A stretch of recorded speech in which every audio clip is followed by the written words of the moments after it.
Welcome on in, gamers.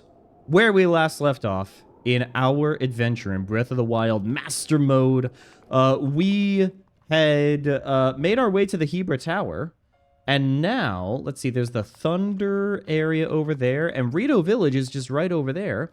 So I think that we should just go ahead and head on over there.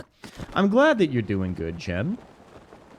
I am glad that you are doing well, and we need to eat some food. Let's go ahead and eat the spicy elixir. That's going to give us 14 minutes. I think that's going to carry us quite a bit. Ooh. Oh, see, there is a shrine, but it's the shrine where you need to go underneath. Where you need to, like, chop down a tree and then go across the current and everything. A forest dweller's bow. Let's see what we can get rid of in terms of our bows.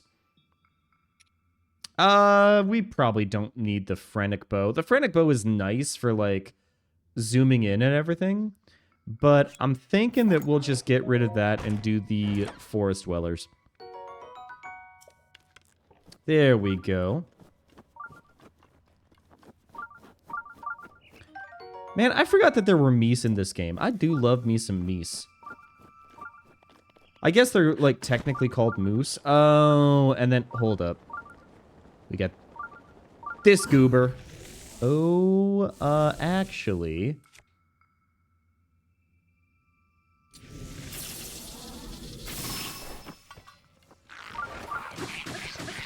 let's just keep attacking this guy.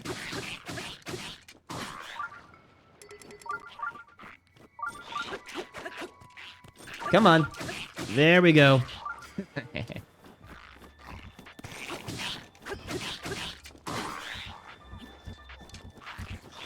Oh gosh. Okay. Ay, ay, ay, ay, ay, ay, ay, ay, ay, ay, ay, ay, ay, ay.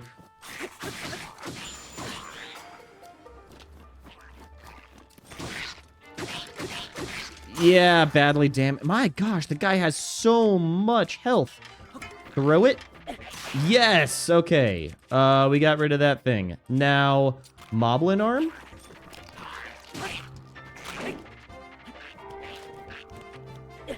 There we go. Let's go ahead and get rid of the other Moblin Arm. Oh, no? Let's just hold on to the Moblin Arm then. About you liking Chestnut, you don't think I've shared that, oh, you have a Chestnut plushie. See, that's dedication. It's one thing to say that you really like a Pokemon. It's another thing to say that you have, like, an actual plushie of that Pokemon. For me, like, the only Pokemon that I have a plushie of is Mudkip and Inkay. I love Mudkip because he's very cute, and I love Inkay because he's very cute, and he's Dark Psychic. See, part of me really wants to get the shrine, but I think that we're just going to have to come back to that later.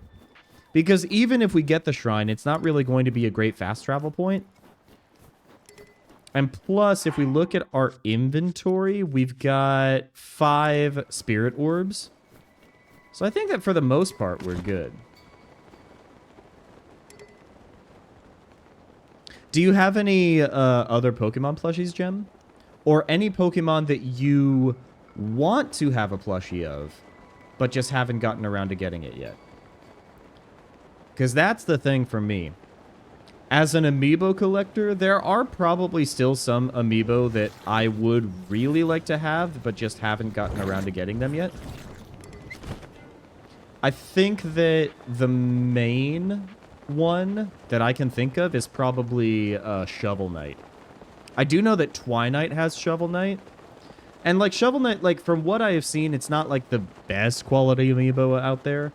But I really love Shovel Knight as an IP and as a game. Yeah, plushies of some of the most disliked Pokemon, Chestnut and Vanillite. I don't know why people don't like Vanillite. I think that Vanillite's actually great. I know that there's, like, some really strong opinions within the Pokemon community of, Pokemon that look like human objects. But, like, when you think about it, Electrode and Voltorb kind of look like human objects. They just look like Pokeballs. You've got... Like, what are some other examples? There's the garbage Pokemon that kind of looks like just a pile of trash. Welcome on in, Calcat. I hope that you are happy, healthy, and hydrated.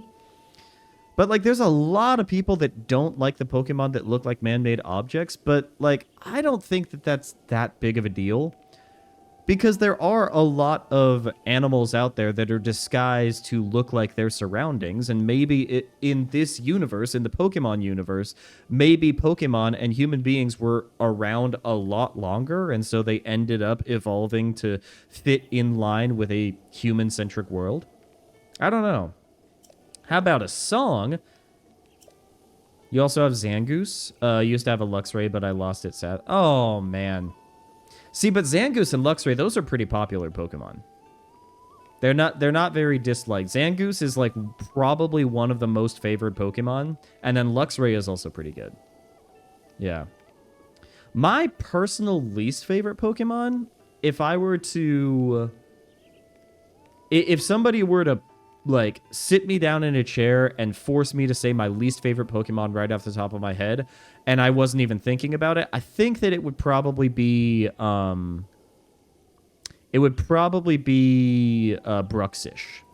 Bruxish. I gotta move... Oh, wait, hold up. I'm a little bit slow motion. Sorry, guys. Sorry, hold up. I just want to move my guy a little bit. I was, like I said at the start of stream, I was trying to mess around with the PNG Tuber Plus program that I have, and it just completely messed things up. I need to move just a little bit further down. Hold up. Okay, I think that... yeah, I think we're good there. Yeah. Also Team Zangoose. Team Zangoose. I like Seviper, though. Is it Seviper or Seviper? Seviper makes sense. I never watched the anime, so you guys are just gonna have to be patient with me on that front. Are you a bird? Have you never seen a Rito before? Odd. My name is Cass. As a bard, I spend my days traveling this land in search of ancient songs. Have you heard of the ancient songs of Hyrule? Ancient songs? Songs that sing the praises of a hero who beat back the calamity in an age past. See, now we know, at least we're pretty sure that canonically that actually refers to the hero of legend, like 10,000 years ago. Yeah. It happens, I happen to know a song about the ancient heroes passed down by my teacher. Do you care to hear it? Let's hear it.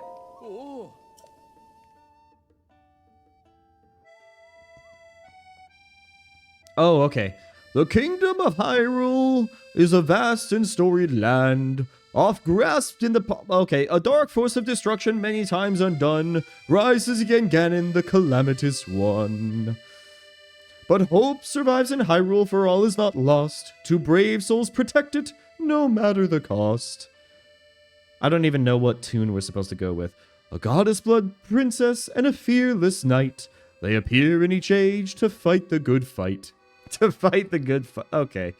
Their battle with Ganon I've committed to song. To keep it through time, no matter how long. Now begins the second verse. Listen and you'll know of their battle with Ganon 10,000 years ago. The kingdom of Hyrule was once a land of lasting peace, a culture of such strength and wit that suffering did cease. See, now it's a lot quieter, and I don't even know, like, what the tune is supposed to be.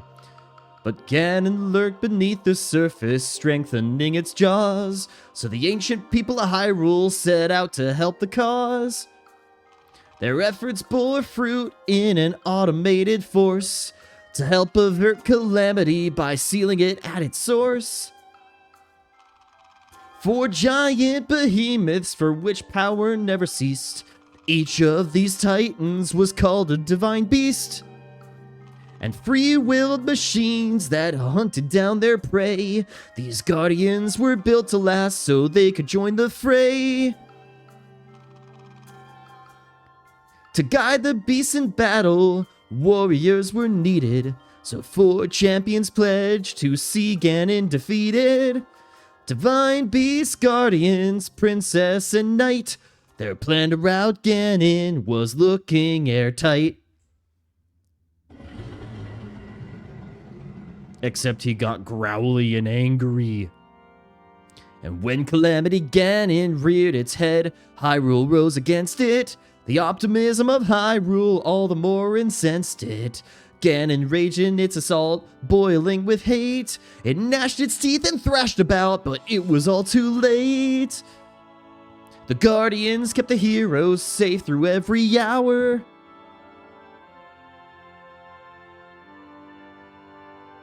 The Divine Beast unleashed attacks that weakened Ganon's power.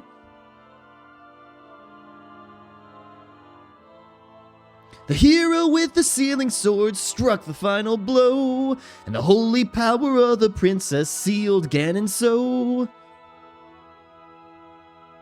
And that is the story of the brazen attack on Calamity Ganon 10,000 years back. I really need a Tenacious D cover of all of the songs that Cass sings in Breath of the Wild.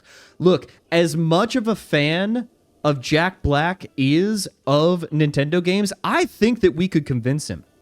I think that if we were to get a social media campaign going and say, hey, look at all the songs from the Zelda series, we know that you're a very musical and talented guy, Jack Black. Look, I know that your dog snorted at my singing, but you need to understand that I don't care about your dog's opinion of my singing. I don't think that your dog is very musical. I think that your dog is probably tone deaf. So I'm just gonna put that out there. By the way, welcome on in, Alyssa. I hope that you are happy, healthy, and hydrated. I don't like saying I hate a Pokemon. I may dislike a Pokemon's design, but I always approach it with someone likes this, not to stand on a soapbox. No, I mean, that makes sense. And, like, I wouldn't want to, like, yuck anybody's yum. If somebody wanted to, like, use that Pokemon and train that Pokemon, and that was their favorite Pokemon, then, like, more power to them. It's just, it's not my cup of tea, you know? My dog matches pitch when I play my flute. Wow. Your dog does have talent. That's crazy. Spicy. I need that Barney tingle. I need that curry rice. Now I have Hylian rice on hand, which I need to make curry rice, but I'm fresh out of Goron spice. I just can't run off and leave the stable. If you happen to get your hands on some Goron spice, can you give it to me? Yeah, sure.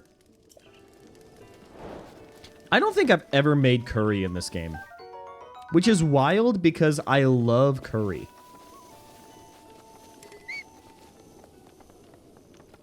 It's honestly pretty impressive when dogs can actually match pitch, so that's real.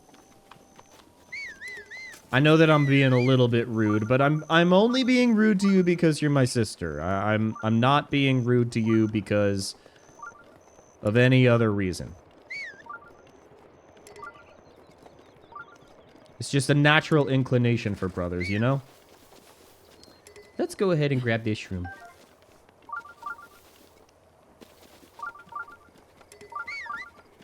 See, I see the mushrooms, and now I'm thinking of mushroom curry, and that sounds so delicious. My partner is making pesto tonight, and I'm very excited for it. Pesto pasta. Oh, God. Okay. That does sound like your dog, though. That's... Oh, jeez.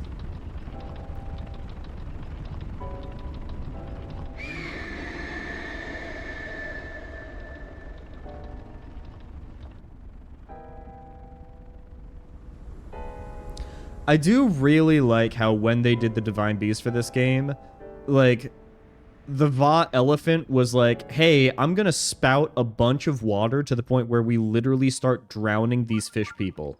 And then Va lizard was like, oh, we are going to, like, cause all sorts of geologic activity. We're going to, like, make this volcano incredibly disruptive so that we can destroy an entire civilization.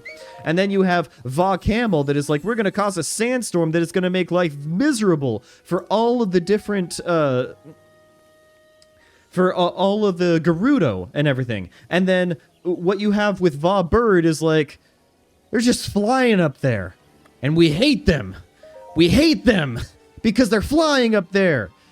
And they're throwing us off our groove, you know? But it's literally just, like, it's nothing. I don't know what the bird is actually doing.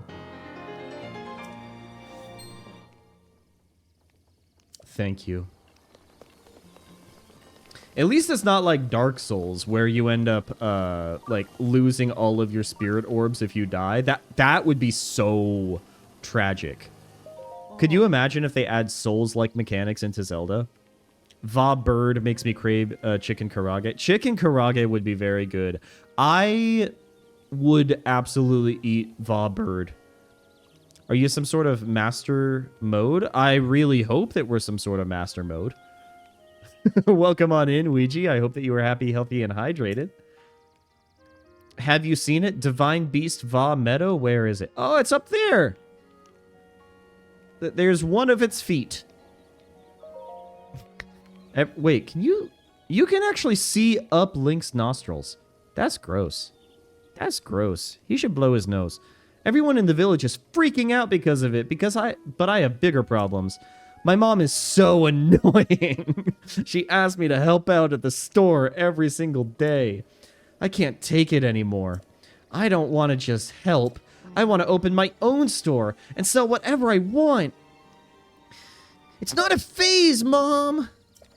I got down to layer 500 in DK Bonanza. That is fun. Layer 500 is, is that the... I don't want to spoil... Oh, you know what? I know what layer it is. I know what layer it is. And I really like what you get. I like the design in layer 500. And I like the unlockables that you get in that layer. I am intentionally trying to be vague, so that way I don't end up spoiling the game or anything. But it's a very good game. We are going to be playing more on Saturday, but we are much further in the game than layer 500. So if you want to tune in, you can, but just know that there are probably going to be spoilers there. Hello, Zoe. Welcome on in. I hope that you are happy, healthy, and hydrated. Welcome to the Swallow's Roost, the finest inn on this side of Death Mountain.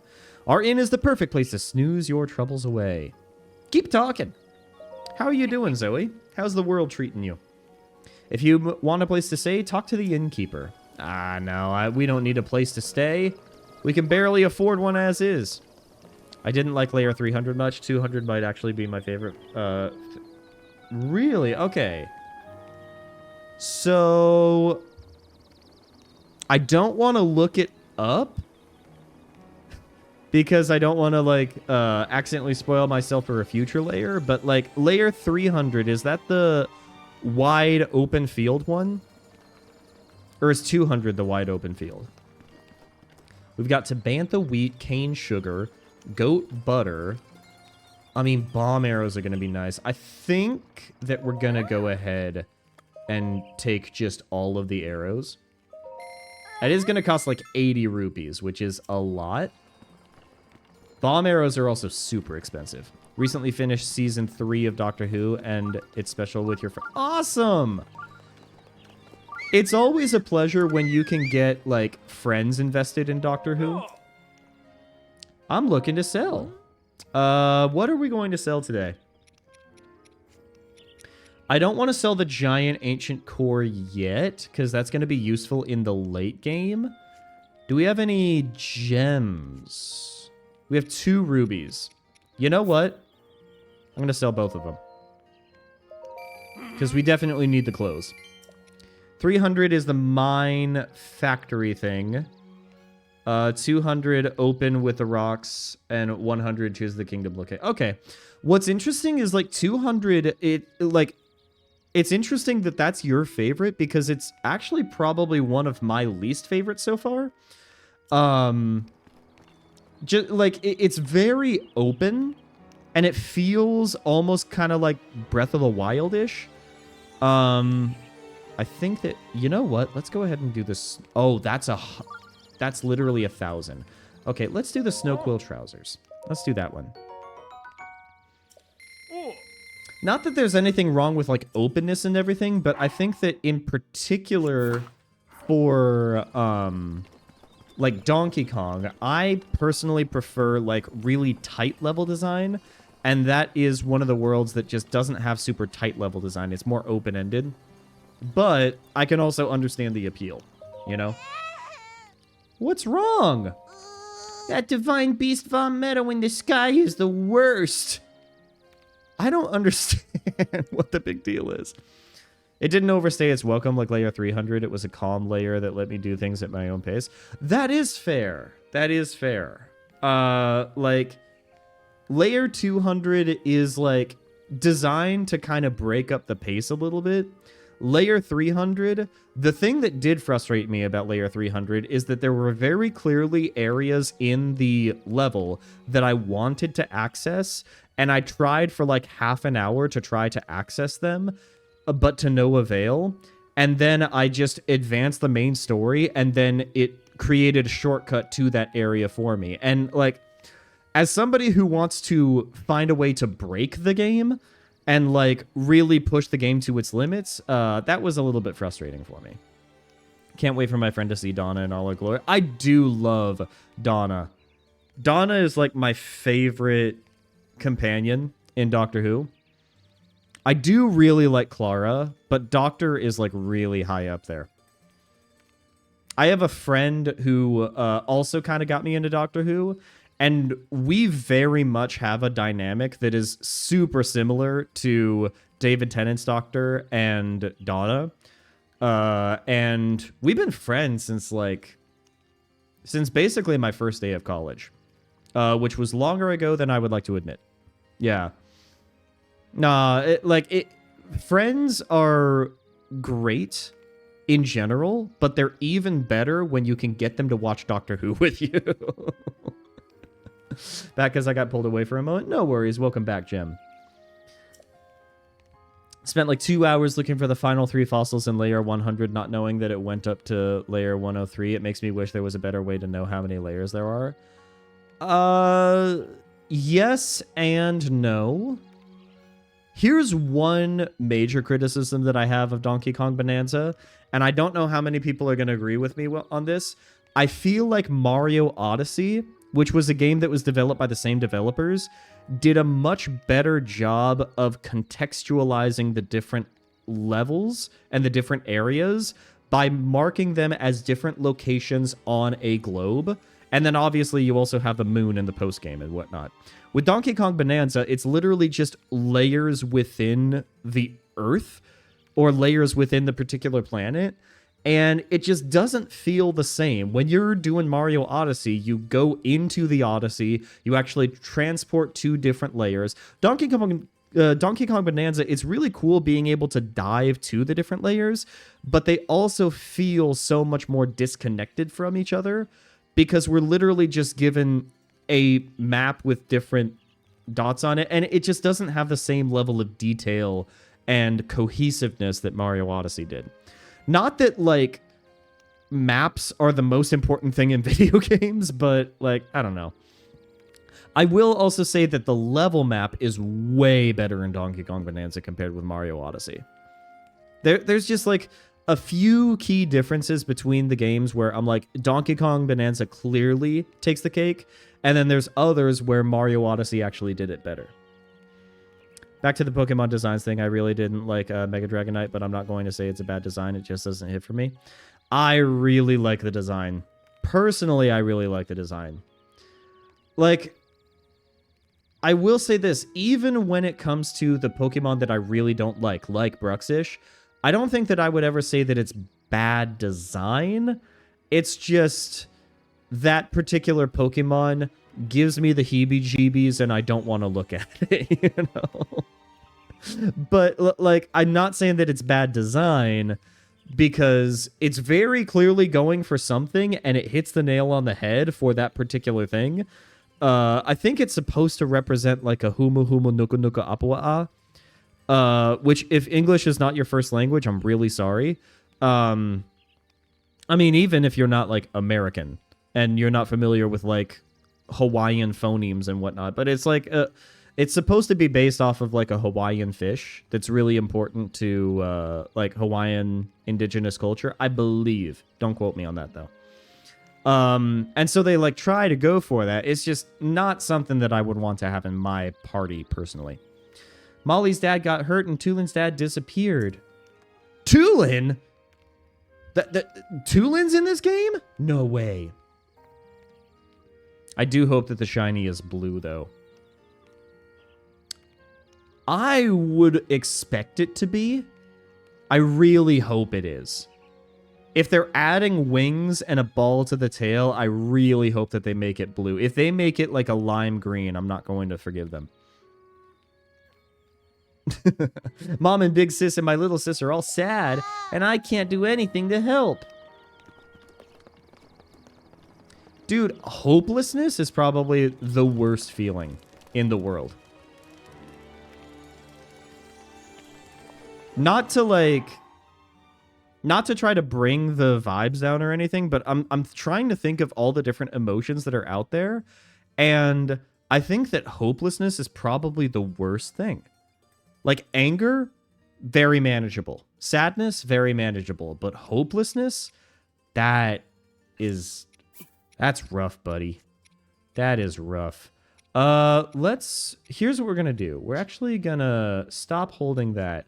We're going to replenishes your stamina. Replenishes your stamina. Do we have a Stamella shroom? Yes, we do. Let's actually go ahead and cook that. I know that crabs don't really go well with mushrooms, but if there's a Pokemon plush I want, it's Tatsugiri. Tatsugiri would be good. Tatsugiri would be a perfect plush to have just on your desk and whatnot. Energizing fish and mushroom skewer. You heard it here first, folks. Crabs or fish?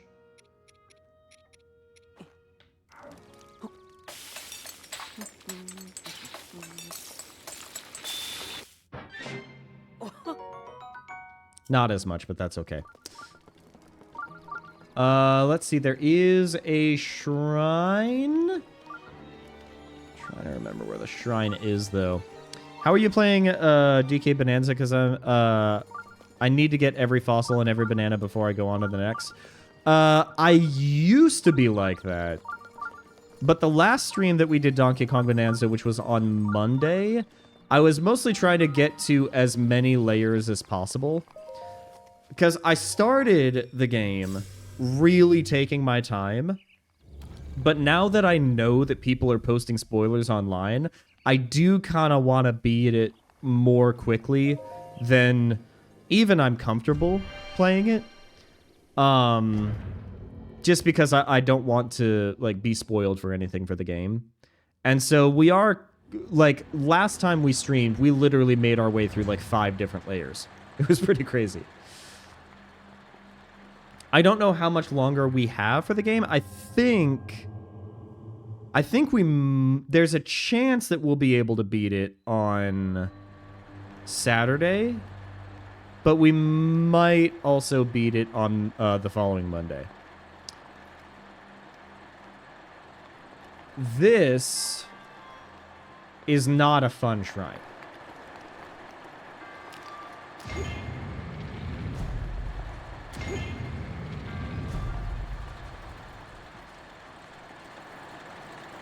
Okay.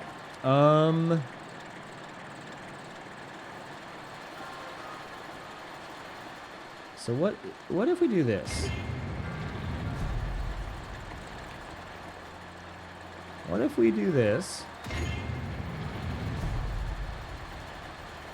And then we do this. And while we're at it, let's go ahead and do this. And then just for good measure, let's go ahead and do this. Okay, so we got the edges taken care of.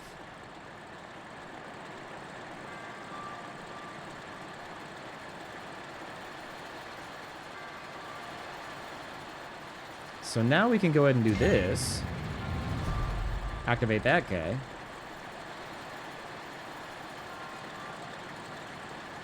And then we can do this. But the problem is, now these guys aren't taken care of. So now we just do this. And then we do this. And then we do this. What's missing? Ah, jeez. Ah, jeez. Okay. So maybe what we actually do is we do this. And then we do this. It's a really good movie. It's a really good movie. It is one of the best superhero movies that I have seen in quite a while.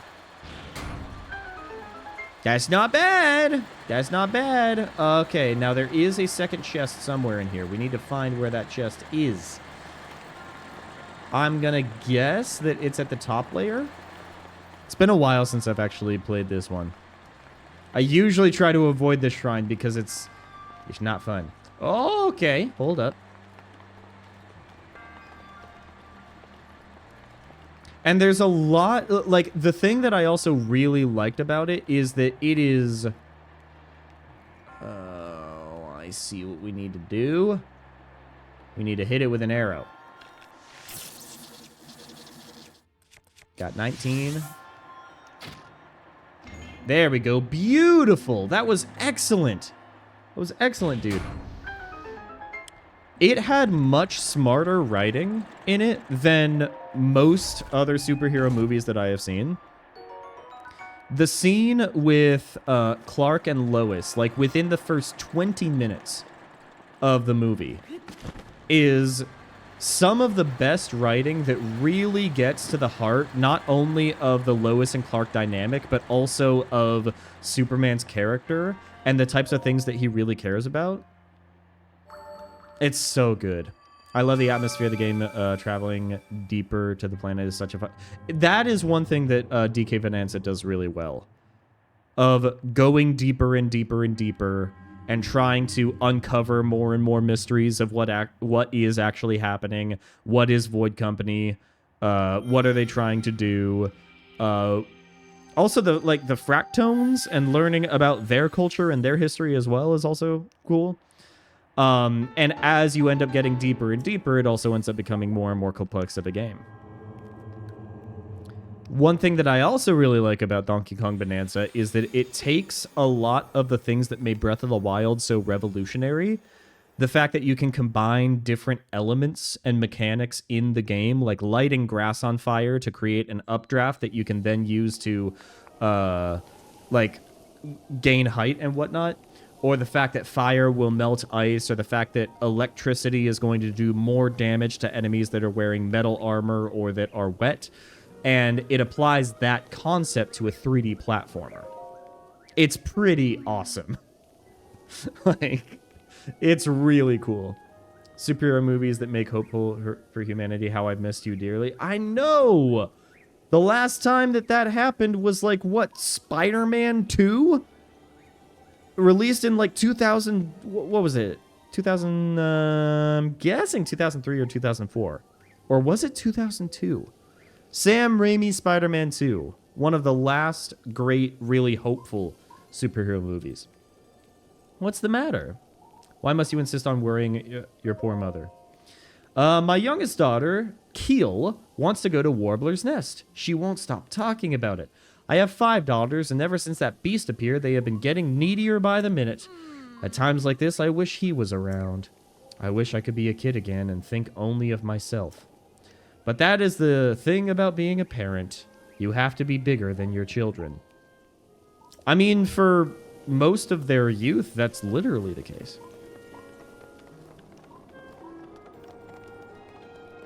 I also never saw the the original Fantastic Four movie in 2004.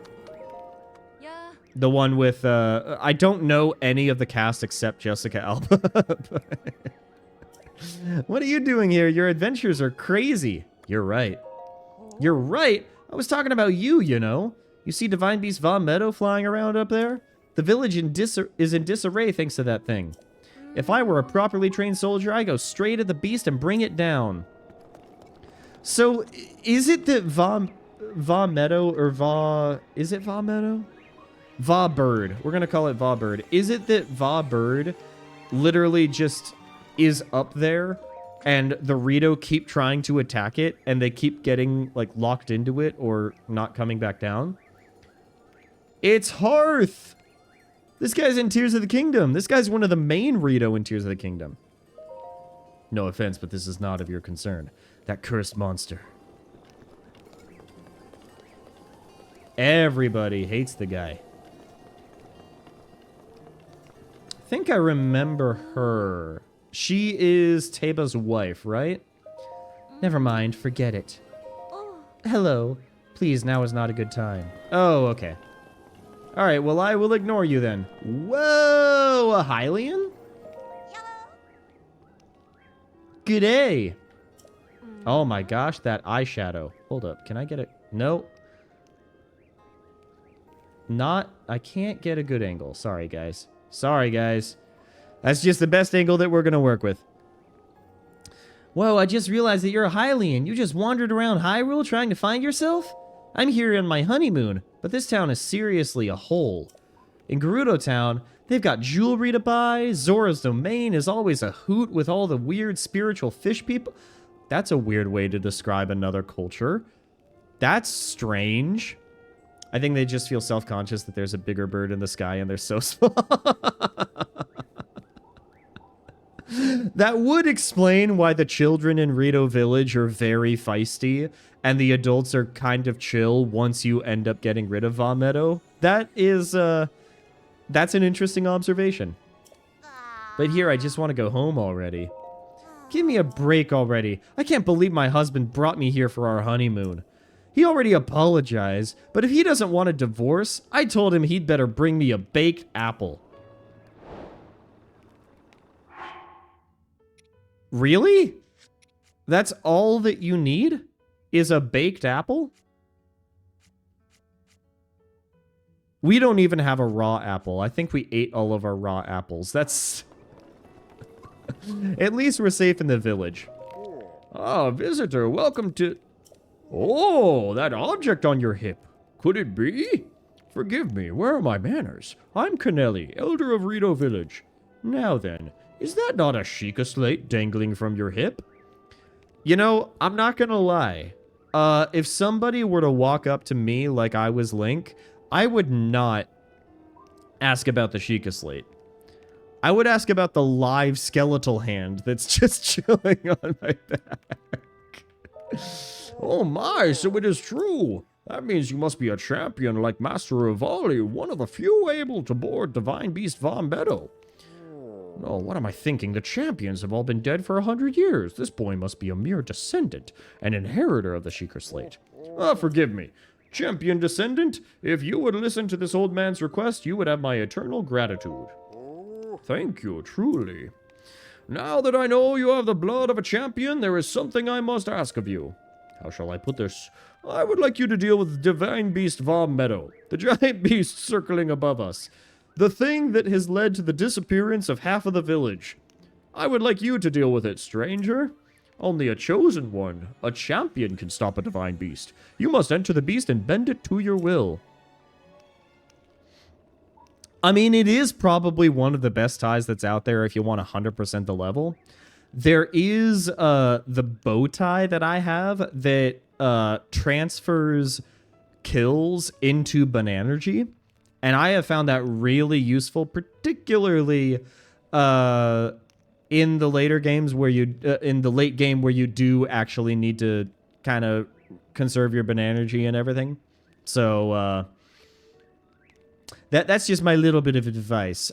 Invest in the bow tie once you find it. Snack time? Cherry pineapple smoothie in half a coconut. That sounds delicious. That sounds very tropical. I love me a pineapple smoothie in general, but then throw that in half a coconut? Thank you very much, Calcat. I guess you're feeling very tropical today. Tried to confront Meadow, but it didn't go well and Hearth was injured. Tabor escaped unscathed, but I fear he now plans to face Meadow alone. As a descendant of the champions, perhaps you can help us. Please, find Tabor. If you work together, you may be able to stop Divine Beast Va Meadow. Okay. Taba is... Oh, we need to talk to his wife. Hi, Taba's wife. I overheard you speaking with the Elder. It sounds like you intend to help my husband, Taba, in the fight against Meadow. Haven't used the Bonanza transformation much due to me trying to conserve what I've got. Exactly. Like, I also very much want to conserve what I got in terms of Banana-Energy, but there are several things later in the game where you do actively need to use it. And I don't want to go over spoilers, but yeah. It might even be worth it to get just a single skill point in the energy drink skill. I don't get to travel to tropics, but I can buy a coconut and make a smoothie. You want to know the funniest thing about that, Calcat? Anytime that I have a white elephant party, I always go to a grocery store and I buy a whole coconut. If I can buy a whole coconut, that is the best white elephant gift, because people... you go to a party and everybody's exchanging gifts. They pick up your gift that is a coconut and they're like, oh, this is, it's a little bit heavy. Okay. All right. It's got some weight to it. And then they shake it and they can hear liquid inside. And if they are of legal age, then they're like, oh, that's very exciting. And then they open it and they find a coconut that they literally cannot crack open. And so... It's probably one of the most like first world gifts that you could give.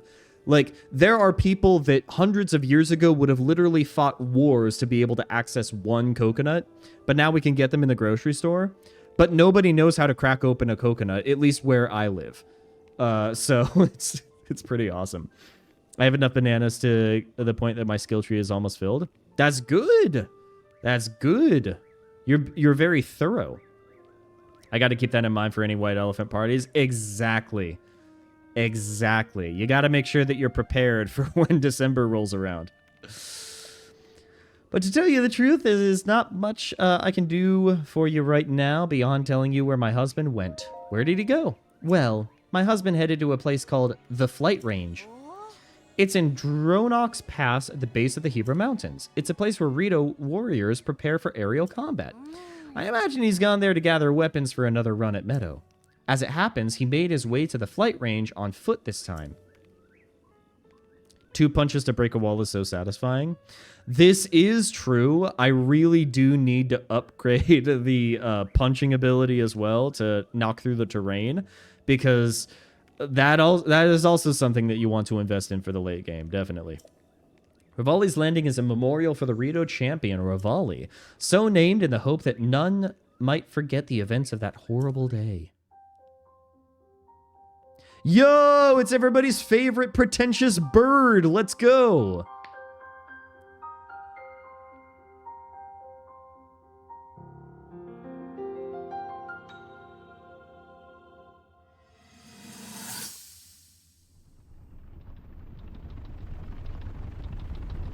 Cool.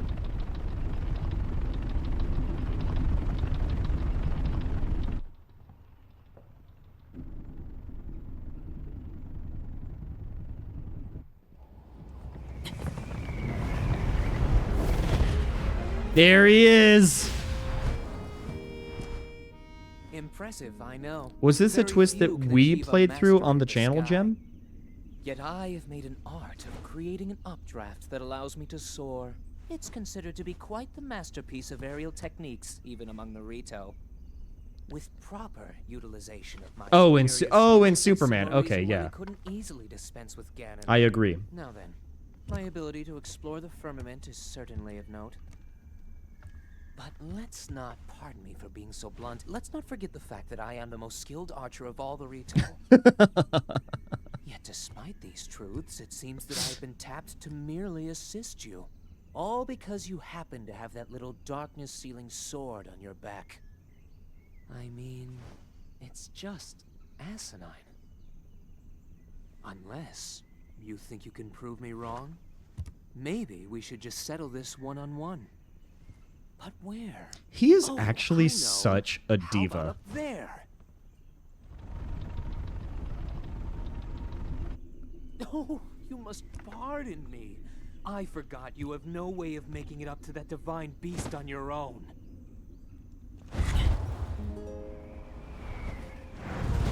Good luck sealing the darkness!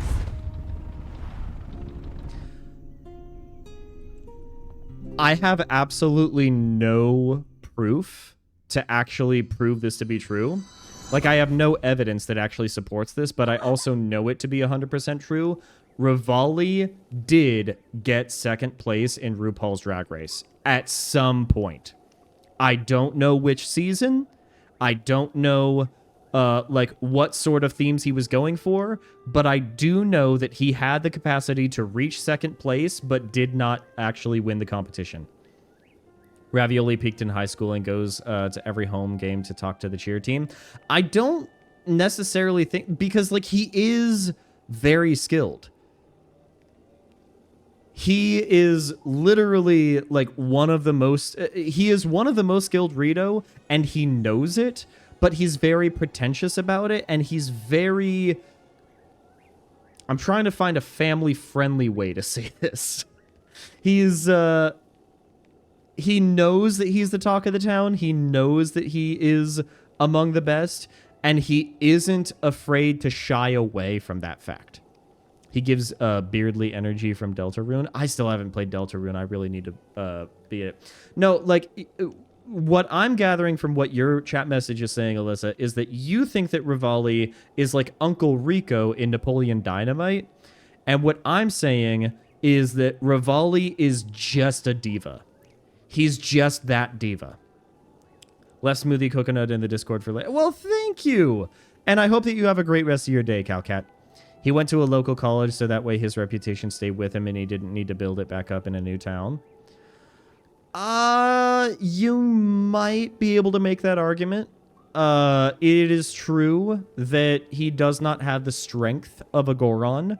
He does not have the tact of a Gerudo. And he's not nearly as handsome as Sidon. But what he lacks in those abilities, he absolutely makes up for in agility and arguably in personality. I know that like, I don't know. I used to hate Rivali, and that cutscene, now watching it again, I'm like, I don't know, man. Life is too short to be a hater.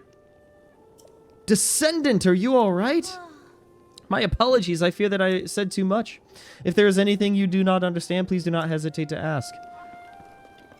I mean, I get that he has an abrasive personality, but it's also just... I don't know. I don't know. I find it a little bit charming. Okay, so we need to go... There is... Okay. Okay, so what we're going to do... What we're going to do... is we're going to climb up this guy. We're going to climb up this guy to the tippy top. We're going to get ourselves a little Korok seed. And then... we're going to glide over to Lookout Landing.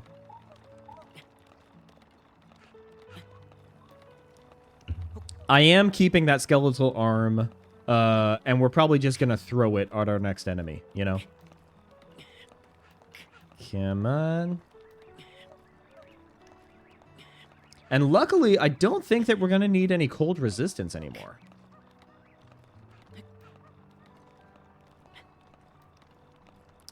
Okay, what is the best way to get up from here? There's... Okay, there's... Oh. Is there another... There's... Okay. There's little bumps here and there. It's all good. And of course, it would be a lot easier to get all of this with Rivali's Gale and everything, but as far as I can tell, like... going at the top of this is probably going to be the best way to get to Lookout Landing, so we might as well, you know? Oh, plus it's going to be super chilly up there. Can I ask you guys a question? Because I'm kind of curious about this. If you could wave a magic wand and just make it so that all future games did not have a game mechanic in them, what would you do? Like, what is, like, your least favorite game mechanic? A game mechanic, and this could be a game mechanic that other people find really enjoyable that you just personally cannot get behind, because that's probably what my answer is. There is a game mechanic out there that is super popular, and I just can't get behind it. I can even understand maybe why other people would like it. I just personally cannot stand it. And that is survival crafting mechanics. I just do not like survival crafting mechanics. Because to me, a video game is supposed to be something that is enjoyable, that ideally I can go at my own pace. With the exception of Pikmin, all right? But there is an exception for Pikmin, and I'm going to explain in just a bit. I really like being able to navigate video games at my own pace, and I feel like with a constantly ticking down hunger meter or thirst meter, if anything, that is just really not fun for a guy like me. And so, there we go. Yeah. So when a game has a constantly ticking hunger meter, I don't like that. And you might be thinking, well, what about Pikmin? Because there's a time limit for that. And like Pikmin 3, one of your favorite games, Wobble Dude, actually has a limited amount of resources so that if you do not end up beating the game by the time that you end up running out of fruit juice, then you literally just die. And to that, I would say, the thing about Pikmin is that it has a time limit and everything. But that's the thing. It has a time limit. It doesn't have a constantly ticking down energy meter. Or it doesn't have a constantly ticking down hunger meter. It does have a time limit. But it's not, like, nowhere in Pikmin do you have to go out of your way to, like, collect food while you are doing all of the other things. And you're constantly ingesting food as you go along. Like, you don't have to replenish any resources. Oh, God. Okay, you know what? You know what? This is probably a perfect height. It's probably a perfect height. So, like, my question for you is, if you, like, what is one game mechanic that you see that there's a lot of people that really like it out there, but you personally just can't get behind it?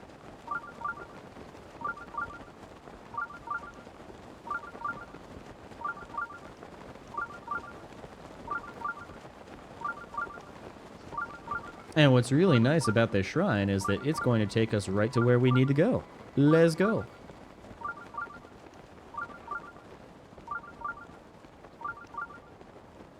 I also love Pikmin, Ouija. I also love Pikmin. One of these days, I'm actually going to play the first game. And the second game. I've only played 3 and 4, but from what I played, it is just so much fun. And it's so much fun. I don't like games that are hard just for the sake of being hard. By that, do you mean, like, Dark Souls? Lies of P? Bloodborne? That sort of thing? Or are we talking something like Super Meat Boy or, like, Cuphead?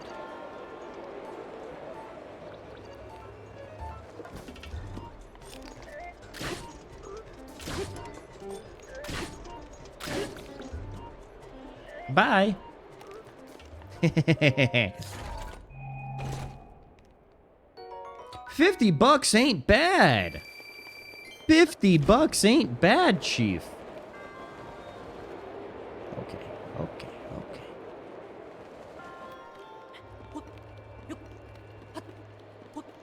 Oh, wait, Why is that platform moving? What's the point? Oh, wait, hold up. There's also another secret, isn't there? Because if we go here... Yes! Okay. I remember the secret. I don't know, I can't really describe it. It's just those games that have no plot and no reason to be as hard as they are, but people play it simply for the challenge. Well, I mean... So, like, when it comes to Dark Souls and Elden Ring, like, there is a plot and there is a story. It's just a lot of it is told through the environment. Cuphead, there's not really that much of a story. Super Meat Boy, there's basically none. So wait, are you talking like rage games? Like the what's the game called where you have the people and they're in like bicycles or wheelchairs and you try to run down a hill, but there's like spikes always at the bottom, and it's like a browser game. I forget what it's called. Like Getting Over It? I'm just trying to think of examples to better understand your point. Happy Wheels. That's the game that I'm thinking of, yeah. I'm going to do the opposite of that and say a thing I want more is that people don't like. I love it when in a game your crew gets lost and you have to find each other near the end of the game.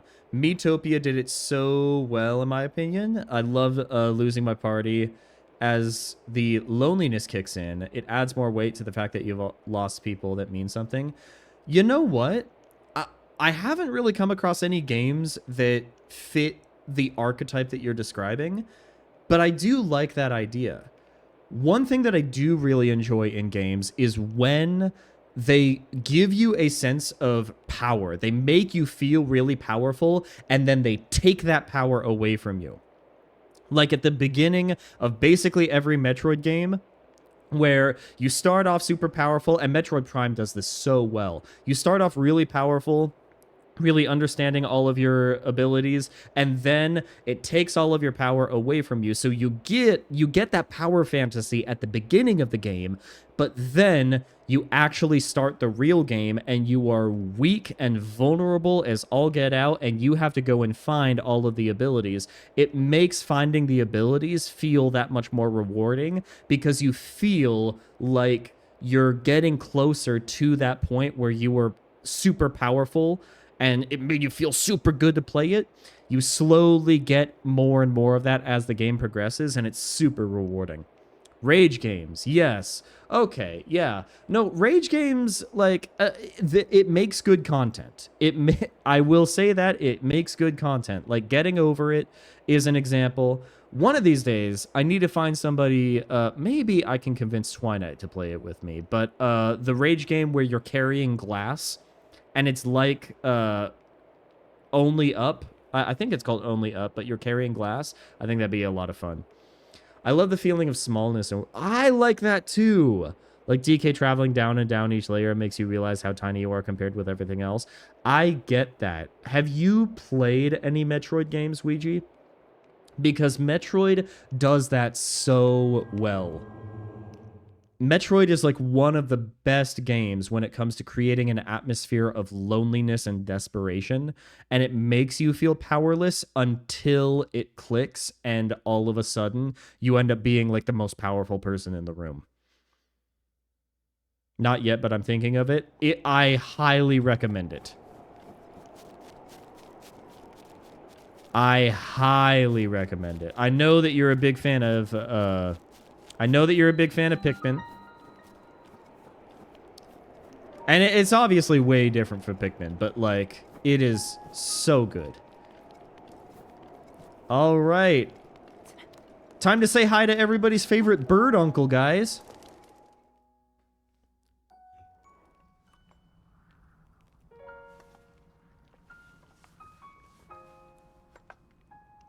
Yeah.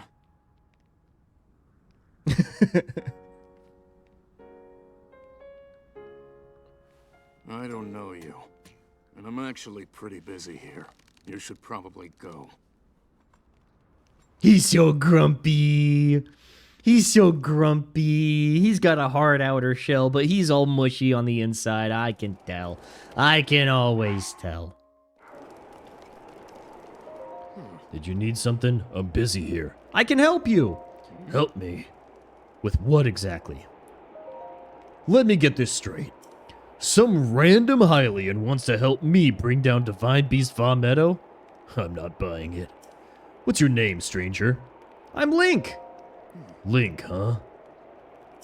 Well, Link, I'm Teba, but you already knew that. Not really games, but more media in general. I love it when characters are put in a situation that you can't see a way of getting out. There's like 50 things stopping them from doing what they want to do, and they still manage to achieve it. With one major caveat, I'm going to agree with you.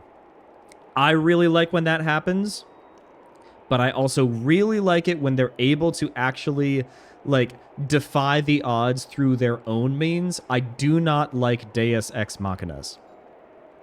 I do not like it when there is, like, an outside force that all of a sudden swoops in and solves all the problems and seizes the day and basically takes away all agency from the actual people that wanted to solve the problem. I'm just not a fan of Deus Ex Machinas, man. Poor guy got so sidelined in Tears of the Kingdom. He really did get sidelined in Tears of the Kingdom. Like, Hearth got way more screen time than Teba did, and I don't know why. Well, Link, I'm Teba, but you already knew that. I'm guessing the Elder asked you to come here and talk some sense into me, am I right? Just like the Elder to trust any fool wandering into town. Look, you seem like an alright guy, but let's make one thing clear. I'm not going anywhere. As a Rito warrior, I can't rest until my people are safe. There's only one way I'm going back to Rito Village. Once Divine Beast Va Meadow falls from the sky. If I have to kill Meadow, so be it. Oh, yeah, you know, you should definitely sleep, Ouija. If it is 1 a.m., you got to take care of yourself. Make sure you get some plenty of sleep, and hope you have a great rest of your night. Hope you sleep well. Thanks for stopping by, also. Only then will I return to the village. Are you serious? Well, far be it from me to talk you off the ledge. But it's as the Elder said, the only way to stop Divine Beast Va Meadow is to get inside it. Fat chance of that happening, so there's no way we could set foot in Meadow. So not only are you wingless, you're brainless too. Let me fill you in. The only people able to enter Divine Beast are the 5 champions of old. And unfortunately for us and the rest of Hyrule, they all died 100 years ago. If it hadn't been for Ganon, never mind. Let's focus on bringing down Meadow, one step at a time. If we approach Meadow recklessly, its cannons will blast us out of the sky before we even get close. So I'm gonna need to test you before I take you with me. We Rito warriors have the updraft to this ravine to hone our aerial archery skills. The updrafts are so strong here that a person could just open a cloth over their head and float up easily. Now let's see what you're capable of. You'll have to maneuver through the air and destroy 5 of the targets set up in this valley in 3 minutes. 5 targets in 3 minutes? Okay. Then go destroy 5 targets with your arrows. Let's do it. Let's absolutely blow his mind, dude.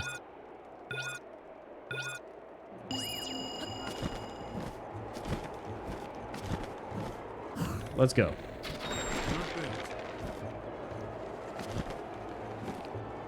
Let's do that one.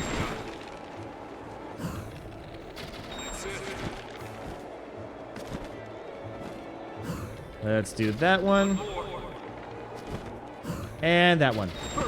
Literally took less than 16 seconds. I don't know why it gives you 3 minutes. You're a skilled archer. It was as if time stopped with every arrow you let fly. Gotta tell you, Link. When you first showed up, I thought someone was pulling a prank on me. But after seeing you handle that bow, I can tell you're the real deal. You must have seen a battle or two. Yeah, I've seen a few. Don't be modest. I can tell just looking at you. Link, I feel I've heard the name somewhere before. Well, if you really want to help me bring down Meadow, it's now or never. I'll get you into position so you can give its cannons all you got. Inside that treasure chest is a bow I've modified. Take it, and let me know when you're ready.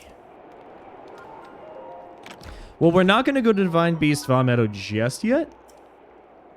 We are going to do a little bit of shrines.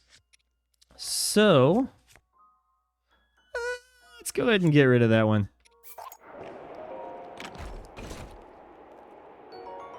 The falcon bow is really nice. Ooh, you know what? Let's go ahead and take those arrows. Let's not tell anybody, also. Okay, now. Part of me really wants to go get the tower. So I think that... See, the tower is like right there. Yeah! All right, now I believe that there was another shrine that was kind of in this area. So we're gonna just kind of run in this area. Now that we've got like the warm clothes, things are gonna be a lot easier for navigating through the Hebra Mountains. It's gonna be a lot less tragic than it was last stream.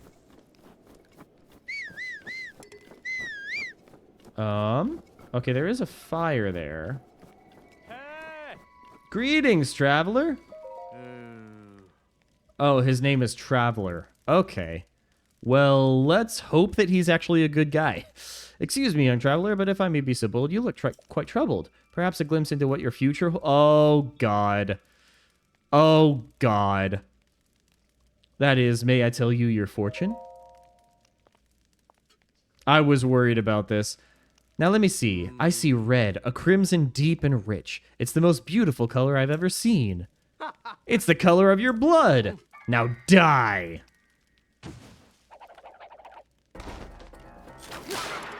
Okay, Moblin arm broke.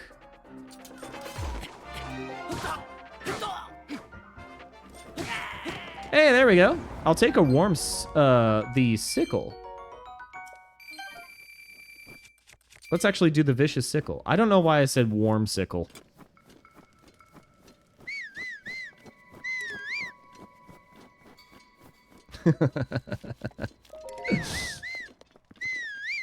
Ooh. Oh, flint. I'll take the flint. And you know what? I'll go ahead and steal from this chest. We don't need to worry about any implications here. Meteor rod? That'd be pretty nice. And let's grab the wood. Yeah, I feel like there's a shrine up here. At least hopefully there's a shrine up here.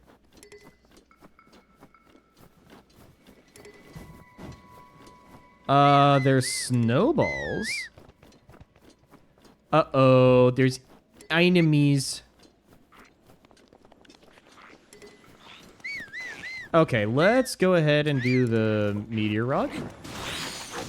Gee whiz! It is my pleasure.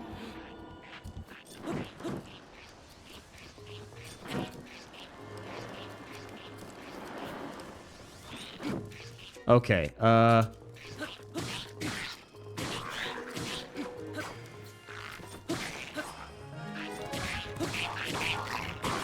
okay, back to the meteor rod. And then... My gosh! The vicious sickle is badly damaged. Oh, God.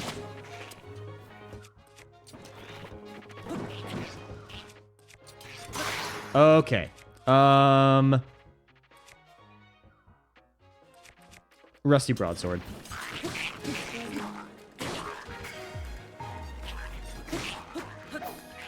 Gosh, this guy, dude. This guy. Double axe, maybe? Or we could perish, you know?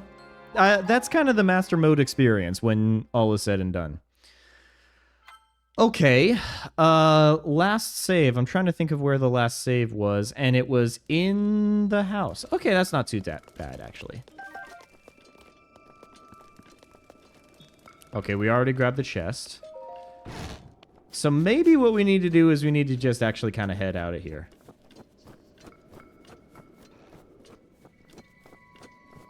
I don't know, man. I don't know. Oh, Glue is not able to hear our call. Let's at least head on over here. My gosh, we are already dealing with silver moblins. Anybody know if they made Master Mode harder in the Nintendo Switch 2 edition? I know that it's going to sound like I'm coping, but like... There's 3 silver moblins. We have completed 1 dungeon, and there are 3 silver moblins there. That's crazy. Oh, gosh.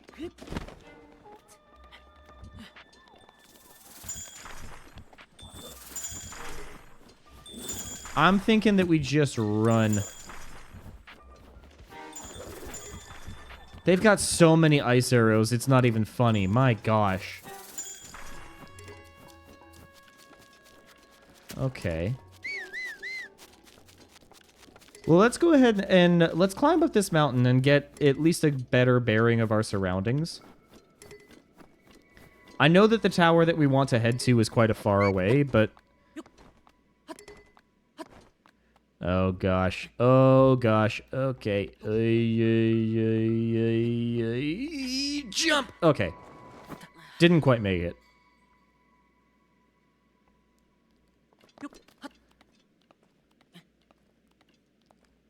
Let's just take our time, then. Let's just take our time.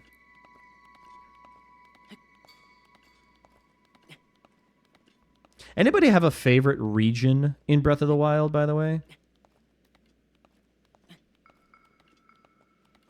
I do really like Hebra. I know that it's like pretty cold and most people probably find it boring, but I love snowy areas in the Arctic. I don't like ice physics. I do like the snow.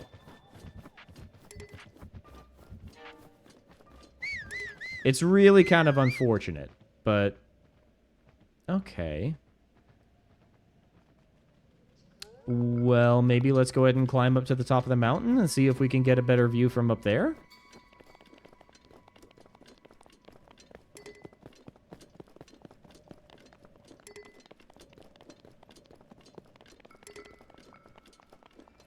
Come on. Oh my gosh, that was actually quite easy. Okay. Still nothing in terms of shrines. Huh. Okay. Oh. Oh, wait, no, that's the stable. Okay. Oh, there is a shrine all the way over there. Okay, there's a shrine all the way over there, just, I guess, east? Just to the left of the tower. And of course it's raining. Of course it's raining. Oh, wait. Is that even the tower that we want to go to? That might be the tower that we want to go to. Okay.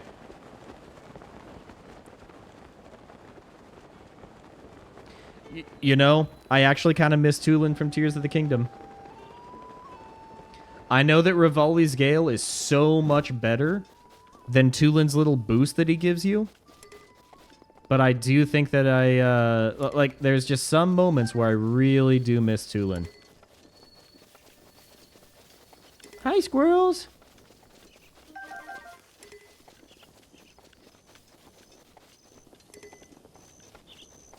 Oh, that's the tough one that's got, like, the purple goop and everything, too.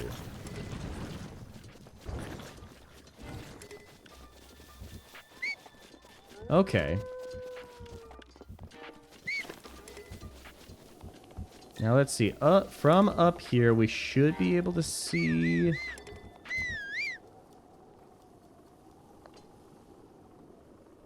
Oh, the shrine, I think, is even further away. Okay. So... Oh my gosh, I can hear Vametto above us. I never even realized that it made noises like that. Oh, there's a Korok puzzle. Okay, guys, we might need to do the Korok puzzle, actually. Because I don't know about you guys, but I would definitely like some greater inventory space.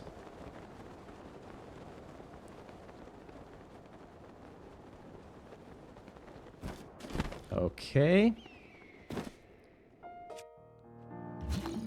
I'm gonna bring it down here and then stick it right there. Yeah! He's so cute. All right. Now, I don't think that we've tackled this tower.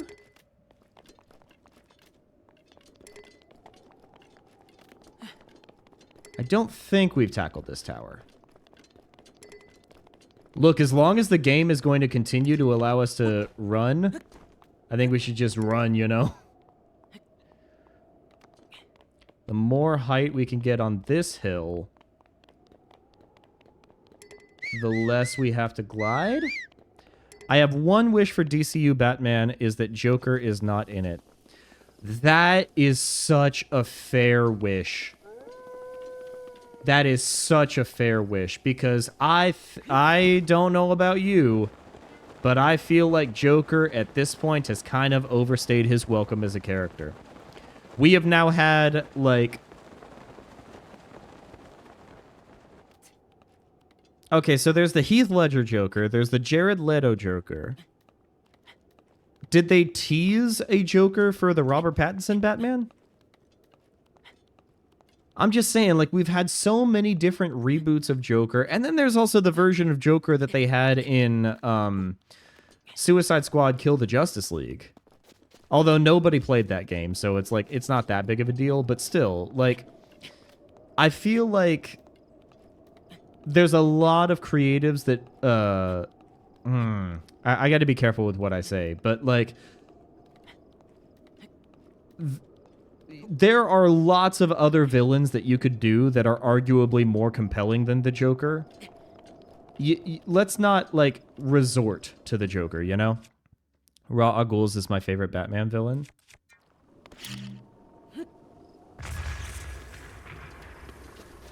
Ra's al Ghul. Ra's al Ghul.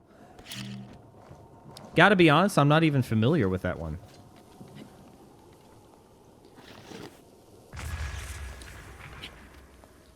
Also, most of the Batman media that I have consumed has literally just been movies. Ooh, you know what? Let's go ahead and do this.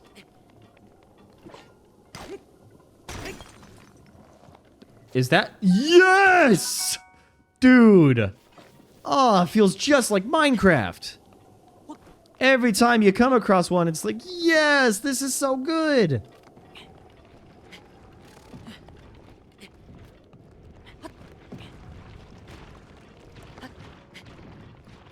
I love the tower theme.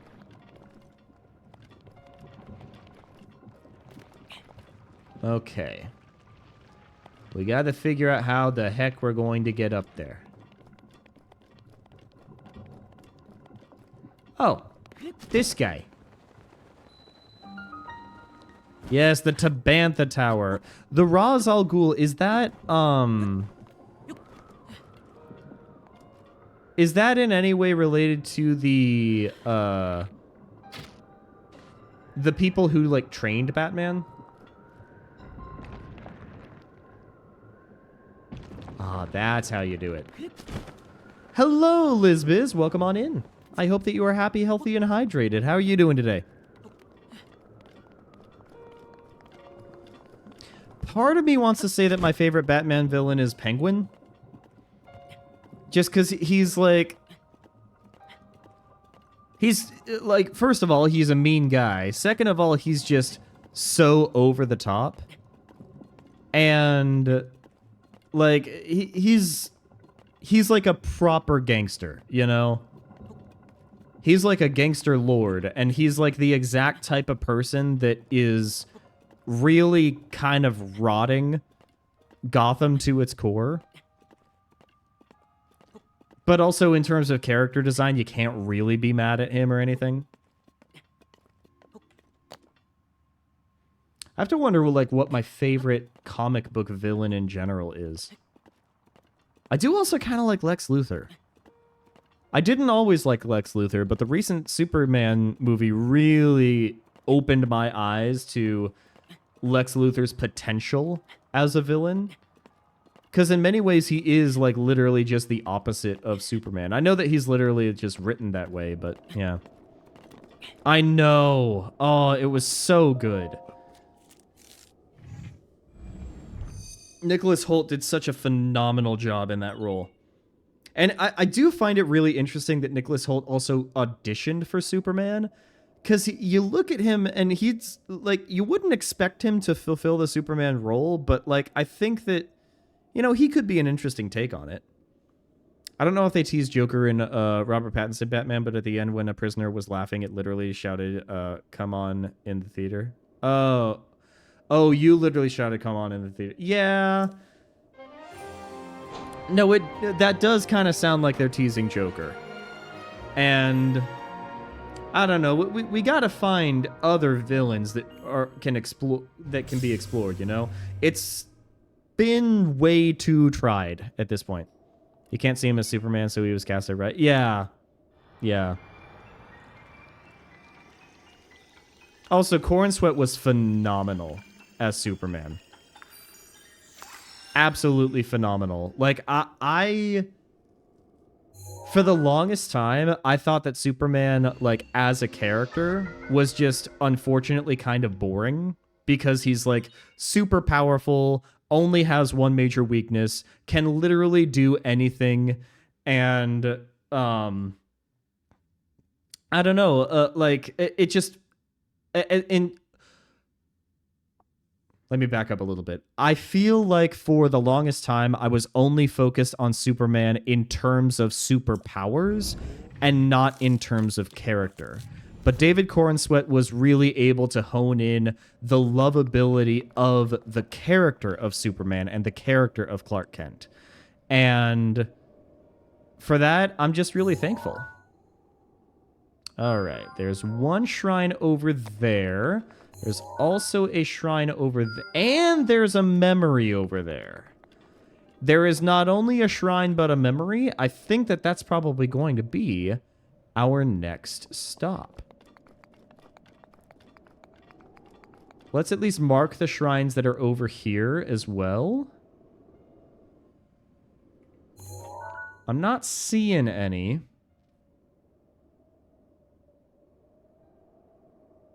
100% agree. He played a Kansas farm boy who happened to have superpowers so well. Exactly. He really did kind of feel like a small town guy that ended up moving to the big city and is just trying his best.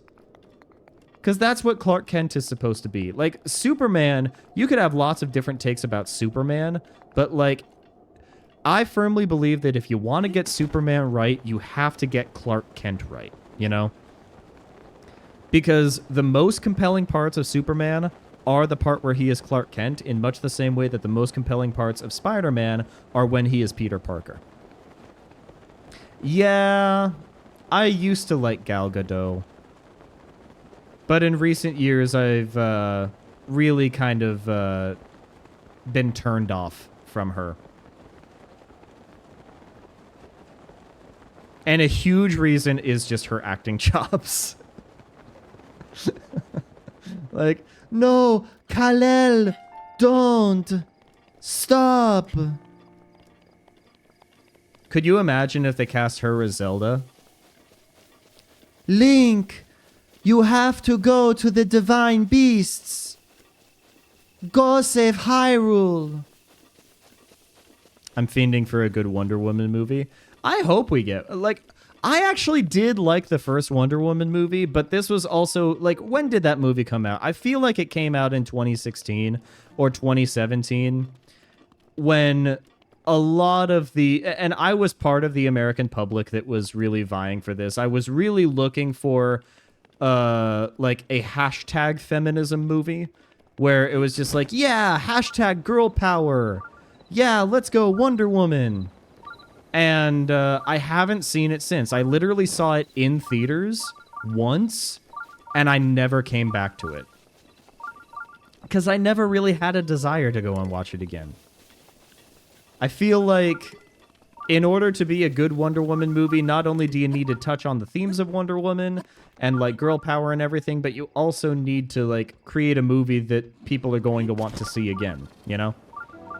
It's hard to relate to an untouchable godlike figure, but a guy who's just doing his best in a lovable goof. Exactly. Well, thank goodness they didn't cast her as Zelda, Liz. I forget the name of the actress that they did cast, but she's like fairly young. She's like 21 from Great Britain. And then they cast, like, I think another British actor, like a 16-year-old guy from, I think he's from Britain. And they ended up doing that for Link. The real question is who is going to play Ganondorf? And my personal casting for Ganondorf has got to be Idris Elba. I know that they've been putting Idris Elba in a lot of different things lately, but I do think that he really has the capacity to pull off a really good Ganondorf. As long as he's able to have a more youthful and energetic performance, he is getting up there in terms of age. So, is this a modest test of strength? Oh, no way! Let's go!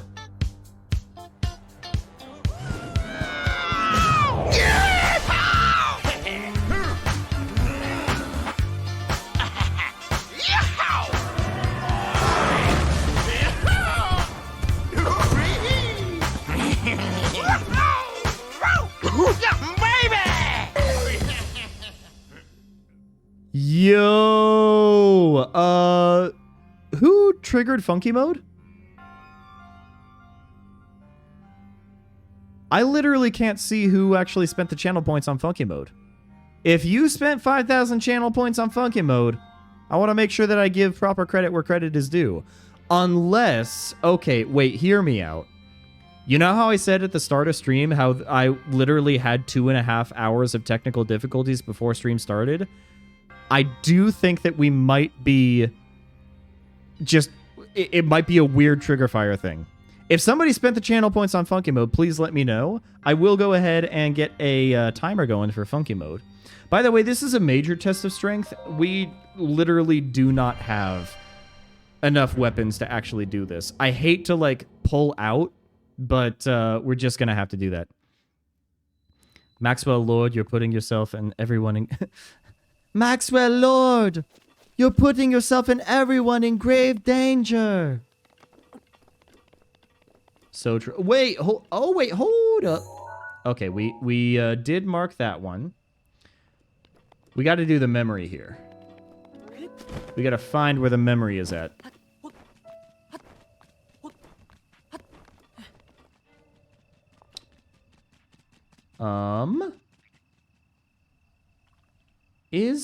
Is it over here? Oh wait, no, it's right here. We just had to get right in the right place. I think Nathan Fillion did a great job as Guy Gardner as well. I am looking forward to seeing more of him. And Hot Girl, oh my gosh. And Mr. Fantastic. Like, the supporting cast was so good in the movie. Oh my gosh.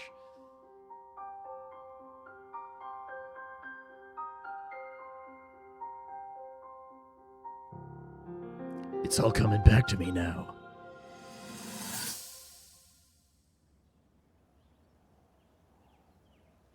I think you can say that he was, like, very appropriately cast and he did a phenomenal job in the role, even though the character was just kind of a jerk, you know? Nothing. Just as I thought. It appears that this structure was designed to be exclusively accessed by the sword's chosen one. But designs can always be worked around. At least I hope. I get what you mean, Jen. How do I get inside? I need to activate it somehow. I'm generally not a fan of war criminals, you know, personally.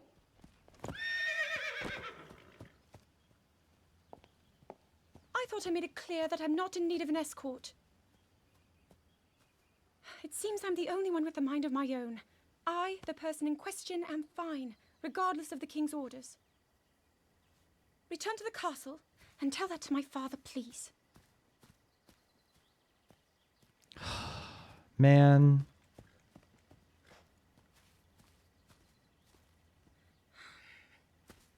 And stop following me!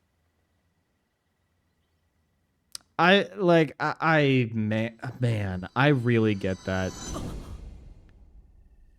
I feel so bad for Zelda. She's under so much pressure, and her dad just wants to protect her, but she doesn't want to feel like she's coddled. Like, it's rough. Going in to watch it, I was so nervous it would be terrible. Superhero movies have let me down too many times recently. I think that a lot of that is just because of Marvel. Like, the last time that I saw a Marvel movie in theaters that I really enjoyed was Spider-Man No Way Home. I heard that Thunderbolts was really good. I didn't really want to go see it, you know? It was critically acclaimed. There were lots of people that said it was actually really well done, but, like, I've just been so burnt out on Marvel lately. So burnt out. And, like, Multiverse of Madness, I really wanted to be good. It just wasn't it. As far as the MCU, like, shows go, I liked Loki. I do think that there were some others that were kind of good. WandaVision was pretty good, you know. The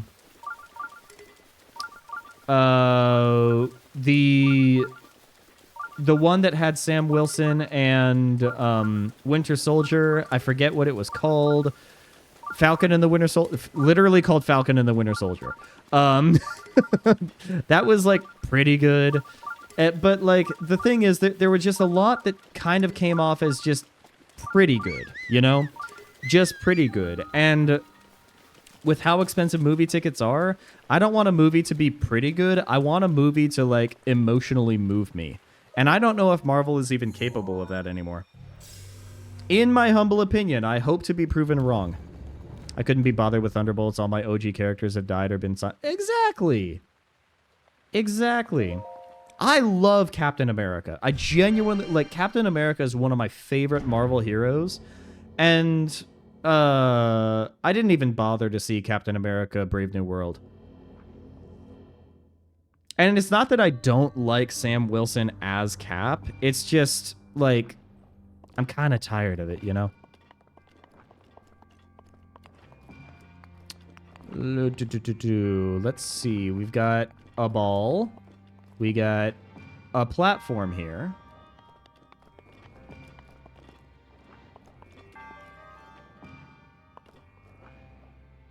Okay. I think I get it. Yes.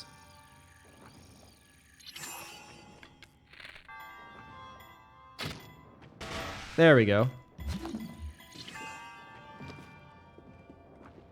Ah ha ha! Ah ha ha! Well, I want the chest. So we're gonna get the chest. We're gonna get the chest.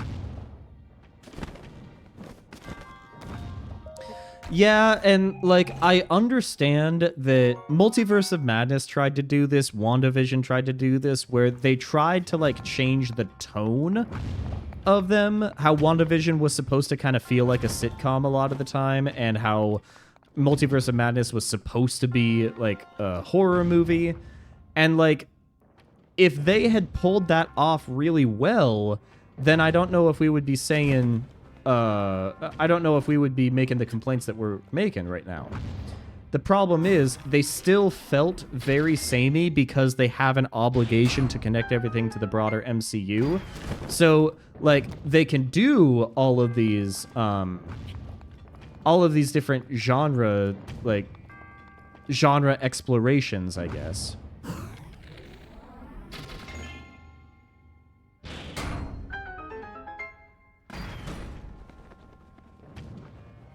Wait, what?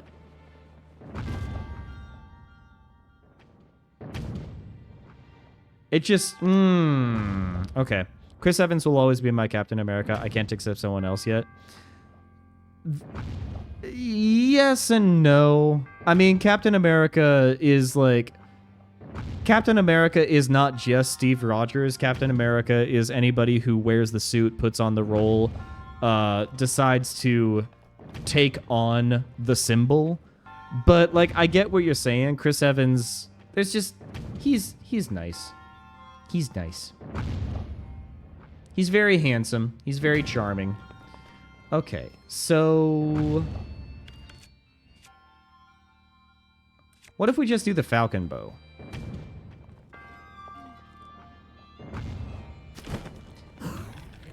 See, that's the thing that I meant to say earlier. They try to explore these genres, but because they don't want to actually, like...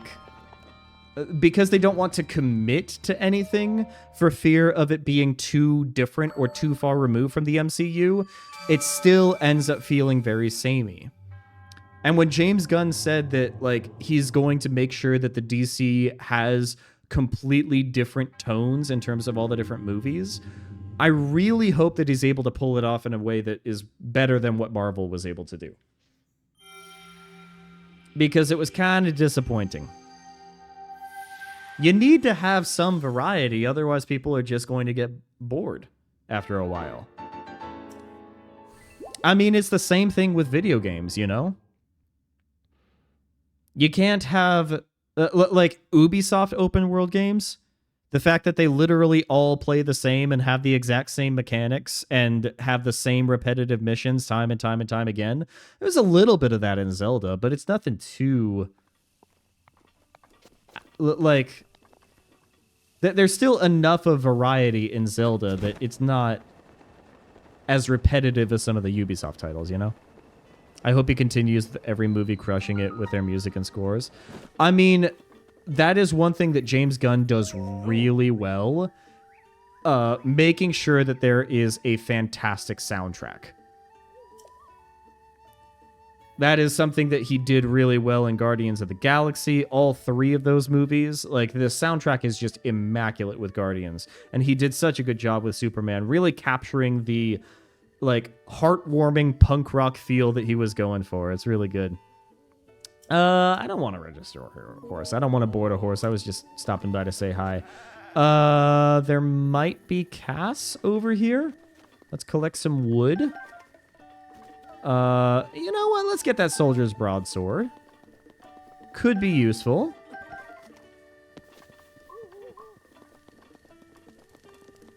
Let's also say hi to Beetle. He might have something useful. Yeah. 5 years time. It's good. It's good. Fancast for DCU Batman is Jensen Ackles. He would be so good. I have not seen anybody mention him, but he would be so good as Batman. He would be phenomenal. Oh, he's selling butterflies. Well, that's nice. Look what I've got. Let's keep the diamond for now. Keep the diamond for now, because that's going to be useful for upgrading our goodies. Okay. Now, if we're looking at a map...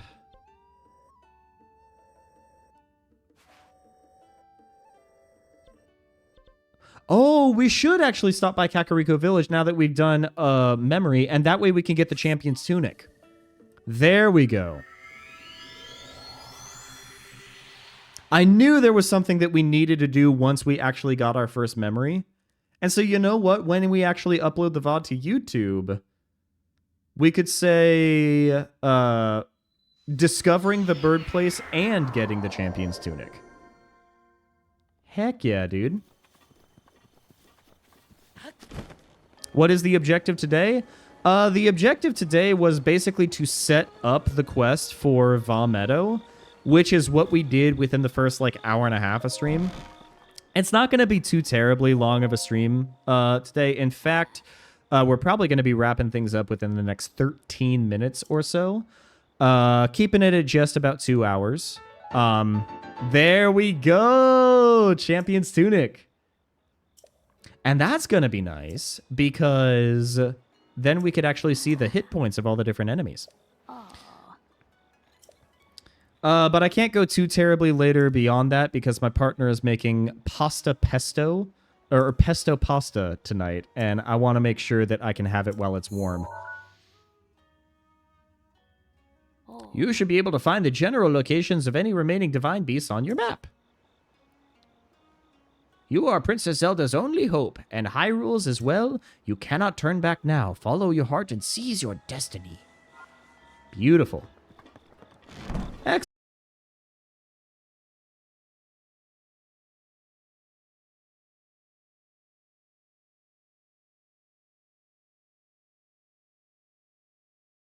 Let's... What is happening with my computer? I keep getting, like, little update pings and whatnot. Are you guys hearing that, or is that just me? I hope that it's not, like, trigger fire being weird again. The website has not been working properly for me for, like, a year and a half. So... Not a year and a half, a week and a half. Okay. Let's go ahead and grab the... I thought it was on my end. Stream cut out for a second.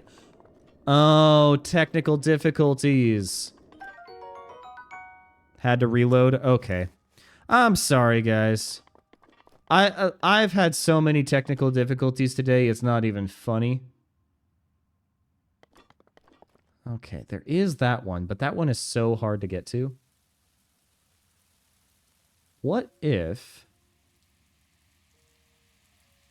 What if...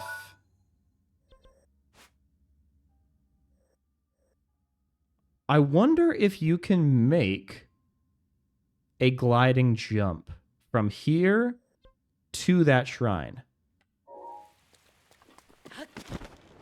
You think maybe we should try it?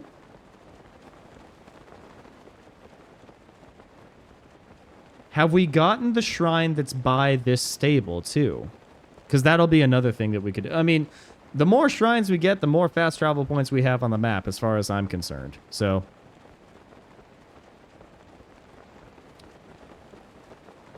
we're kind of avoiding theirs. Do you have a preferred Divine Beast order? Not particularly. That's a good question. We did start with Va Elephant, because I wanted to get Mipha's Grace. Especially with Master Mode, that is kind of, like, very much key.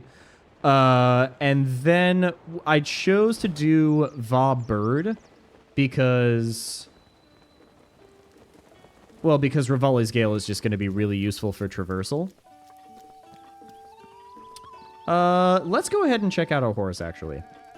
But as far as the remaining ones, I'm probably going to end up saving Va Camel for the very end, just because Thunderblight Ganon is so difficult. He might actually be easier at 60 frames. I would like glue. Yes, please. Clayface horror movie. I did, and I know nothing about the character. I'll be honest, I know nothing about the character, but if it is a horror movie within the DCU and James Gunn has given it its blessing, I'd be open to it. Oh, see, that's so much faster, dude. Let's go ahead and soothe him. We want to make sure that... oh, I know, you're feisty. I know you're feisty. Doesn't the HP go up for each boss after fighting the other ones? Yes? Question mark? I know that that is the case for enemies. I don't know if that's the case for bosses.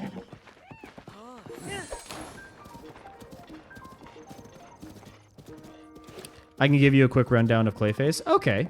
Yes, please do. I would like to know about the lore. Or at least a little bit.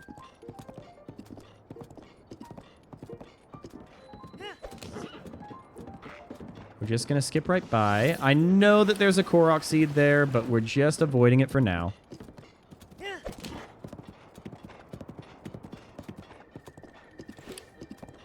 Yeah, I'm going to have to look if that is the case for bosses.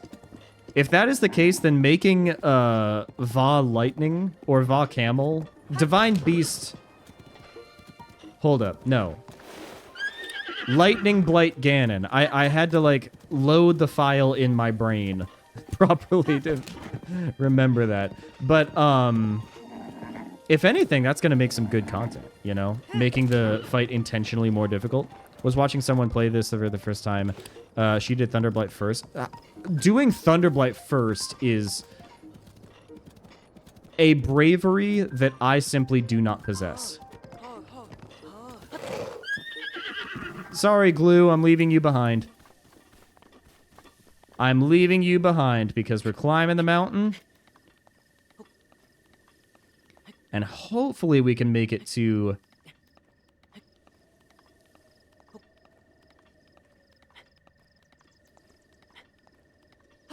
Hopefully we can make it to, you know what? Because as soon as we head there, it's going to say that we're raining. So what if... Ooh, let's go ahead and get these gems real quick. I'll take a sapphire. Crazy choice. You also prioritize hearts over stamina. You gotta have at least a little bit of a balance, I'm pretty sure. At least that's the way that I play. Okay. But prioritizing hearts over stamina heading into boss fights is, I mean, I don't know. You gotta be balanced. If you're doing all one or the other, only one full wheel, yeah, that is challenging. That is challenging. See, for the minimum hearts run that we're doing in Tears of the Kingdom, it is really rough because, like, on one hand, I'm pretty sure it's actually coded in the game that you're not... that enemies are not going to one-shot you if you have full health. And that is really nice, but that does mean that we are, like, constantly healing. And it also does mean that we have a lot of stamina. Most famous Clayface is a man called Basil Carlo, and after an accident, he was made into a clay monster. Oh my gosh. He was also an actor. I wonder if they're gonna do, like, body horror, then, in Clayface. I could see body horror being a thing. I could see, like, psychological horror also being a thing. Now we can finally access this. The speed of light. All right.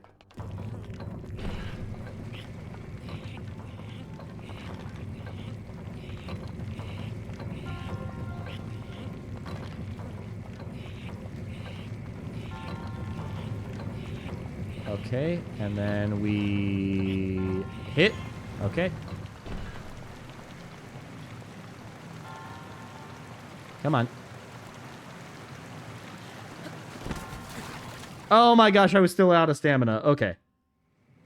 Okay, we're gonna have to redo. It's all good. Okay. So... we rotate.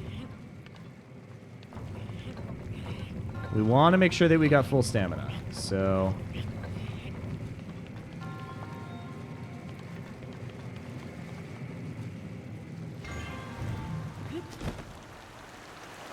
there we go. Beautiful. It's actually way easier when you paraglide. This shrine took me a minute first playthrough. I mean, that's understandable. It is... oh gosh. Why did I do that? Oh, it's sinking. It's sinking. Oh, wait. Well, now...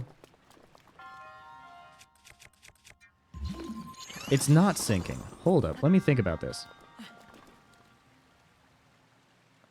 You know, Liz, it might take me a minute as well. It's been a while since I've actually done this. Oh my gosh, Link, I can't see. Could you, that's hopefully good. Oh god, that's nowhere near. Okay.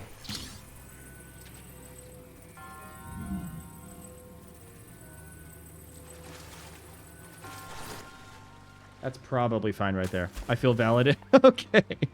I'm glad that my A+ gameplay is able to validate you for this shrine. Okay.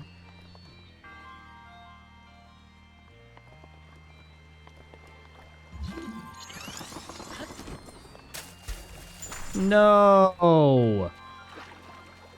Link, you were supposed to climb on it, not swim under it, you goober. Silly goose.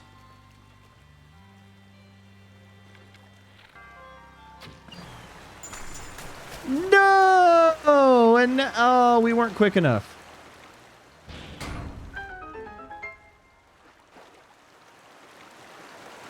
Okay. Okay. We're gonna take it again from the top. We're gonna turn.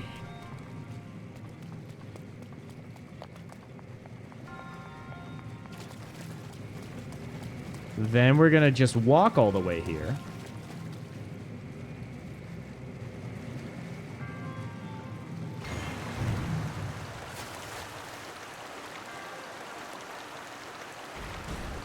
Okay, but now the door is closed. So, streamer I was watching described the apparatus shrine early game, and it was amazing to hear even a newbie say how much that shrine. Yeah, because I mean, leave it to Nintendo to incorporate all sorts of unnecessary motion controls.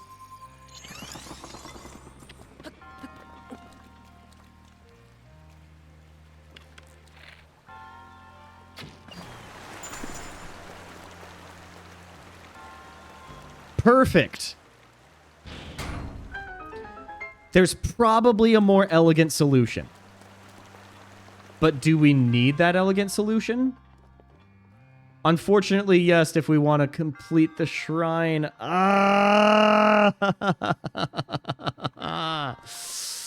Okay. There's no way to...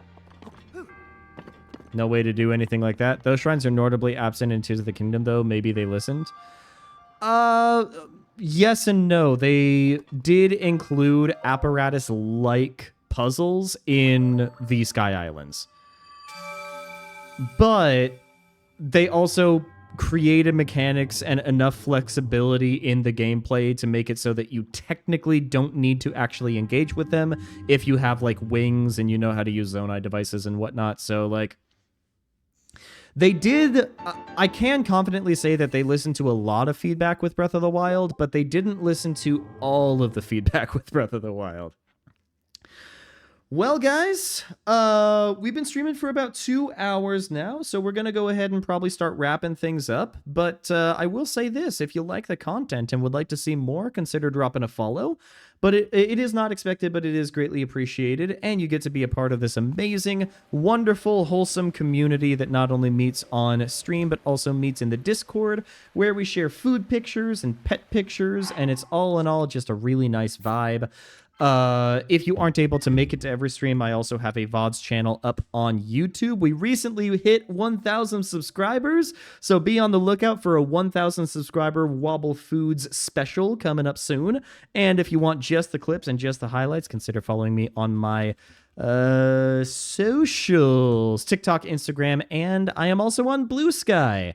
But that is going to do it for me for today. I want to thank everybody for stopping by. When we stream again, it is going to be on Saturday, starting at 10 a.m. Pacific time, 1 p.m. Eastern time, and we're going to be playing sort of the late game in Donkey Kong Bonanza. I don't know if we're going to beat it, but we're going to cross that bridge when we get to it. But in the meantime, wherever you are in the world, stay safe. and have a fantastic rest of your week, everybody.